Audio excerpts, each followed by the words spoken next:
What's poppin', everybody? This is the cartoon kid Ray Rawlins, and we're continuing our reviews of Infinity Train Book 2.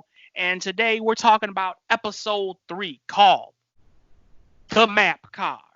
Now, before we get into it, we're going to have Mr. Alex Payne give us that episode breakdown before we start breaking it down. So, Alex, what happens? Well, this follows the events, obviously, because it's an ongoing series after they leave the family tree car. Well, then again, I suppose they never explicitly say that's the last codism, but that's irrelevant, I suppose. Basically, they head into this car that's kind of resembles, like, an old-fashioned maps and shit. And Jesse's pulled up by this guy named, I think it was Maurice, or something to Yeah. that effect. No, Marcy. Oh, Yeah, I think it's Marcel. Marcy. Yeah, Marcel. Marcel. Yeah, that's what it was, Marcel. And Marcel pretty much tells him, hey, you gotta finish the map. So Jesse tries to finish them, goes around looking for the pieces to finish the map.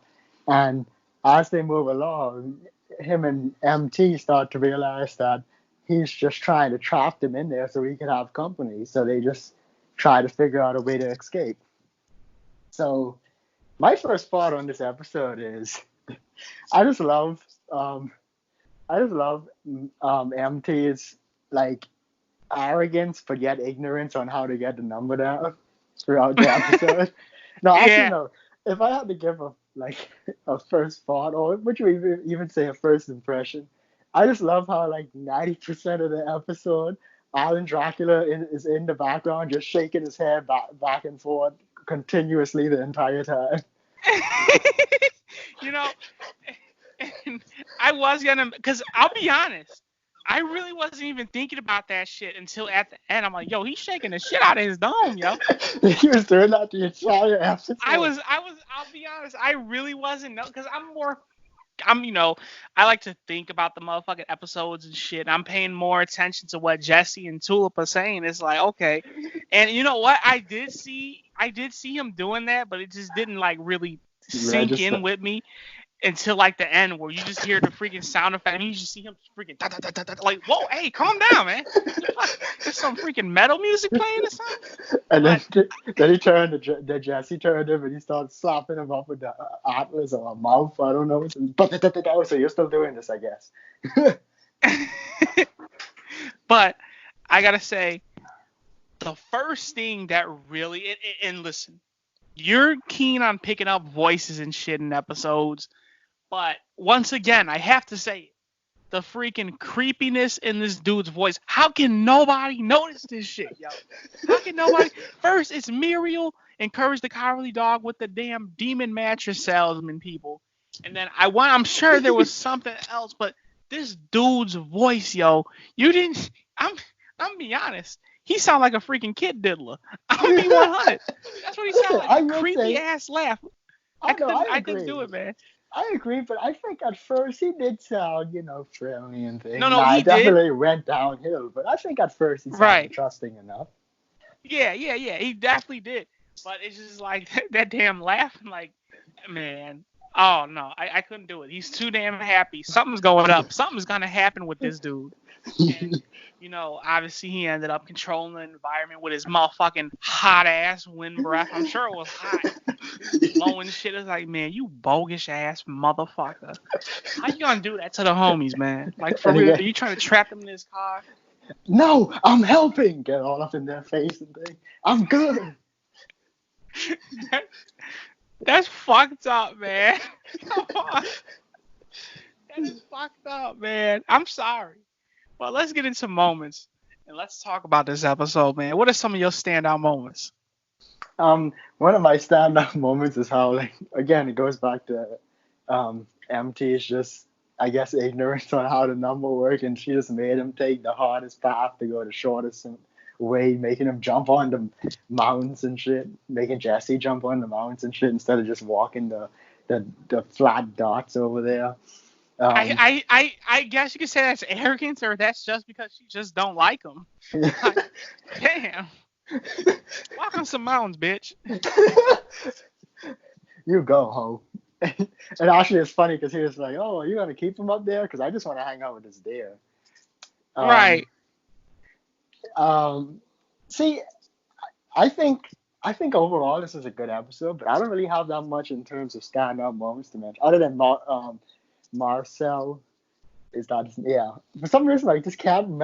I know it's one of the M ones, but he gets all up in their faces and shit. And I think obviously, you got to mention when he's talking about the whole idea of them basically forcing him to do the butterfly stroke and the swimming Yeah. and them kick him.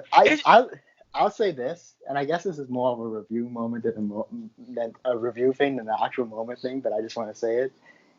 I'm just really happy that they aren't focusing so strong and heavy on his happy-go-lucky personality like I thought they Which was I going to thought in they the would. beginning. Yeah, I honestly thought there would. Like, I even compared him to Sokka from Avatar: The Last He seems Airbender. like a full person, which you don't really see that too often because usually it's just like, oh, he's a happy-go-lucky person, happy-go-lucky 90% of the Right. time. In this episode, it was just really toned down, which is good. I like that. And it's more Yeah, like it seems centered like a towards. trait instead of his entire personality. Right. Obviously, I just like to see him and Tulip working together, man, too. Like when dude was trying to trap him in there, and then he was like, "Oh man, you got any paper for the map?" Oh, he's like, "Oh, my receipt." And then he was gonna finish it off with that, but motherfucking hot breath buddy over there just blew that shit out of his hand. Like, damn, bogus as hell, Hot breath, but bogus. yeah, and I like how So he like starts off like when he jumps in the water, he starts yeah, off doing the butterfly thing and then like stops yeah. halfway and then just start doing the stroke he wants to do. Right. And then he ends up getting to the receipt and basically fix up the paper and then making all the shit disappear. And you gotta and this is what I like with any episode, or any storytelling series is the ending, man. The motherfucking flex basically pop up out of that water. We're gonna get your ass, bitch. Come here.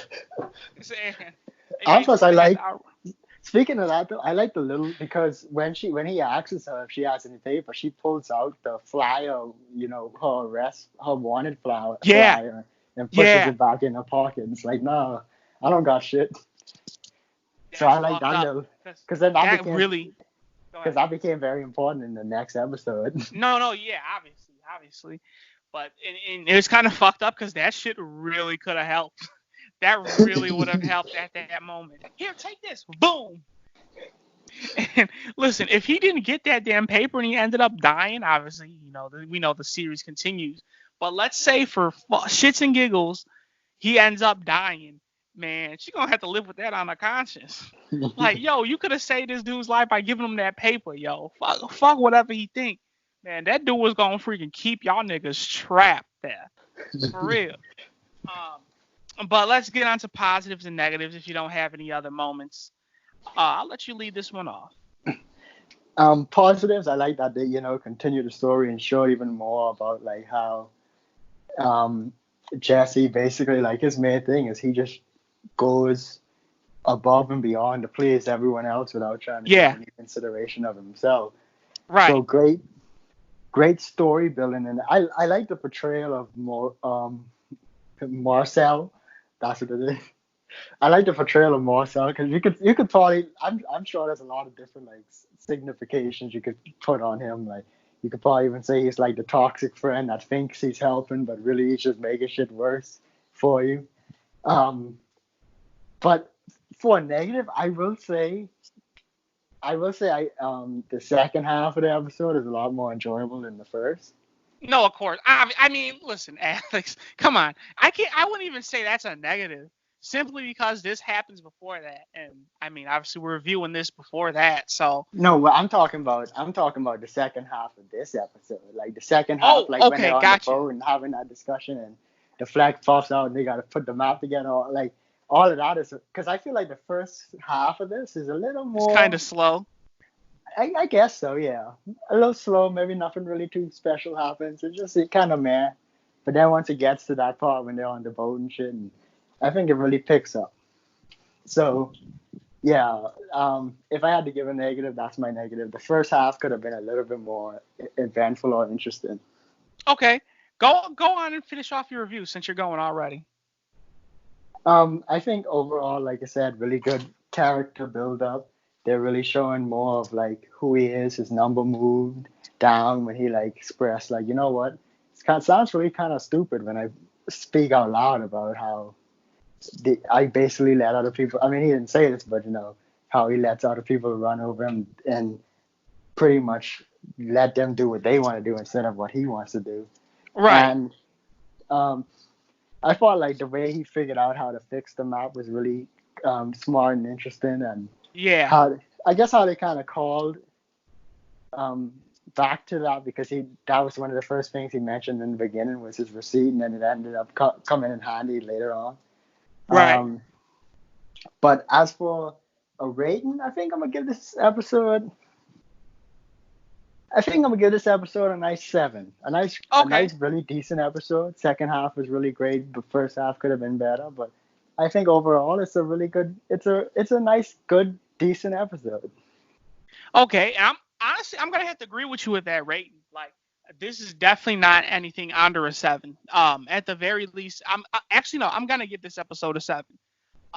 Because story was decent, like progression, and I'm gonna be repeating the same thing you said. Progression was pretty solid. Like, we can definitely see for sure it's basically been all but confirmed, or pretty much you can say yeah, it has been confirmed in this episode that this dude has some self confidence issues. He's not good with being himself. Um, Actually, they kind of threw a little reference of that in there, saying that he likes to do the free form stroke or the free stroke, whatever it's called. I'm not a big swimming expert or anything like that, but he said it was free something. And he was like, I don't know why I like that so much. So it was kind of cool reference that like, hey, this is what this dude's problem is, and this is what he might have to do to get off the train. He's gonna have to be himself, and you can really see that, and it definitely comes into play later on and gets 100% proven when he actually tries to do the damn butterfly stroke and he goes to do what he really wants to do, and he ends up getting to the receipt and fixing the map and whatnot. Um, Another positive, voice acting, always on point. That Maurice, I'm doing it now. That Marcel guy, that Marcel guy sounds like a straight up creep, but he sounds insane. He sounds insane. Like, what he's supposed to do. He wants to keep them trapped in there to keep them all to himself. And just the voice acting on his part was pretty good. I don't understand why they weren't able to really notice that. I was like, this dude's sounding a little bit weird. I mean, come on. That was my first thing. I already knew he was going to be a problem from the beginning. But I can't say there's a negative in this episode. You said the second half was a little bit more enjoyable. Yeah, most definitely. I wouldn't say that's a negative on its part, though, because it was adding to Jesse's character, which was pretty damn dope, too, because obviously there's nothing better to get more characterization, especially with a new character in this season. So overall, like you said, this episode was pretty darn decent. Not bad. Um, and it does add a lot of good progression to the story. I just like how it adds that piece. Like, this episode is crucial to the next episode that we're reviewing next week. And it's a ongoing series, so every episode is crucial. So I'm gonna give this a nice 7 out of 10 too. It was a little bit slow in the beginning, but obviously it had its purposes. But with all that being said, man, I'm the cartoon kid Ray Rawlins. I give this episode a 7 out of 10, and so did my buddy here, Mr. Alex Payne. This has been our review for Infinity Train, Season 2 or Book 2, Episode 3? Yeah, Episode 3, called The Map Car. This is the Cartoon Kid channel where we talk cartoons and we do it daily, baby. Y'all know what to do, man. If you guys like this episode or you hated it or you want to share any general opinions, man, toss them down in the comments box below. If you have any other episodes that you might want us to review from season 1 or whatnot, hey, keep us posted, man. Or any other shows, let us know. That's what the comments box is there for. But until then, we will see you when we see you. Peace out, everybody.